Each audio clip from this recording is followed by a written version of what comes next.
ఢిల్లీ రాజకీయం దేశాన్ని ముట్టడేసిన సమయంలో, ఉనికి కోసం రాష్ట్రాలు యుద్ధాలే చేస్తున్న సమయంలో, తెలుగునాడు ఒకటుందనే సోయి కూడా లేని సమయంలో, ప్రధానమంత్రితో పాటు ముఖ్యమంత్రికి హెలికాప్టర్ ఎక్కే అర్హత లేని సమయంలో ఒకే ఒక్కడు తెలుగుదేశం పార్టీతో గల్లీలో నిలుచుని ఢిల్లీ కోటని బద్దలు కొట్టి వాళ్ళని రాష్ట్ర గల్లీల్లో పరుగులు పెట్టించాడు.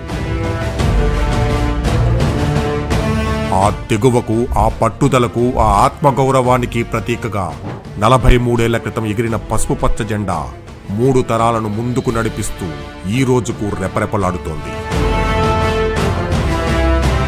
ఈ 4 దశాబ్దాల జెండా చీకటి నుండి రాష్ట్రాన్ని వెలుగులోకి తెచ్చింది. కరణం వ్యవస్థని భూస్థాపితం చేసి రైతులకు ఆత్మగౌరవాన్నిచ్చింది. మహిళలకు ఆస్తిలో సమాన వాటా ఇచ్చింది. వారి అస్తిత్వానికి ఆలంబనగా నిలిచి వారికి విద్య, స్వయం ఉపాధి కల్పించింది. సాగునీటి ప్రాజెక్టులు, డ్రిప్ ఇరిగేషన్తో బీడు భూముల్లో సిరులు కురిపించింది.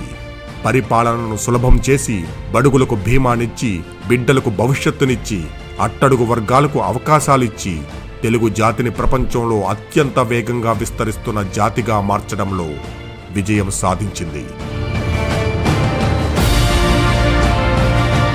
40 ఏళ్లలో ఓటమి ఎదురైనప్పుడు తల దించుకోలేదు, బాధ్యతల నుండి పారిపోలేదు. గెలుపు అందినప్పుడు తల ఎగరేయలేదు, తలకు పొగరెక్కించుకోలేదు. ఓడలు పాకిన మర్రి చెట్టులా ఊరు వాడా ఉప్పొంగిన నాయకులు, కార్యకర్తల బలంతో స్థిరంగా, సుస్థిరంగా నిలబడింది.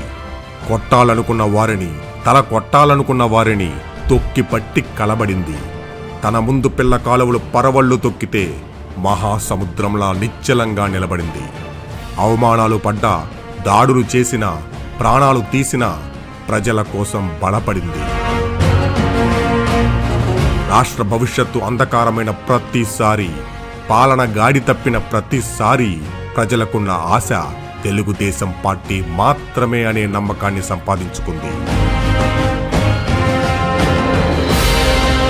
తెలుగుదేశం రాజకీయ పార్టీ మాత్రమే కాదు, ఒక జాతి అస్తిత్వాన్ని తనలో నింపుకొని ఆ జాతి ఆశల్ని, ఆశయాల్ని భుజాన మోస్తూ తెలుగు ప్రజల కీర్తిని ప్రపంచపు దశ దిశలా వ్యాపింపచేస్తున్న తెలుగు ఆత్మ గౌరవ నినాదమిది.